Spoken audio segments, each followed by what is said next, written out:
আমি প্রচন্ড excited because এটা আমার first event. First time event attend করছি, খুবই এক্সাইটেড। আর সেলফ হেল্প কমিউনিটি থেকে এসেছি, তো আমি আরও বেশি করে এক্সাইটেড।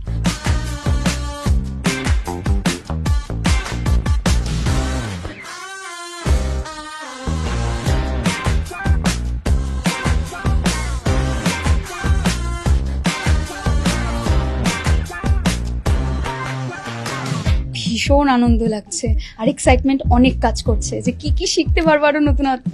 ফার্স্ট টাইম যখন আমি এসেছিলাম তারপরে অনেক হেল্পফুল হয়েছিল সেটা, সো এবারও আই গেস আরো বেশি হেল্প হবে। আমি অনেক বেশি এক্সাইটেড। আগের ইভেন্ট আমি অ্যাটেন্ড করতে পারিনি, বাট এইবার আমি স্পেশালি আসাম থেকে এসেছি এই ইভেন্টটা অ্যাটেন্ড করার জন্য।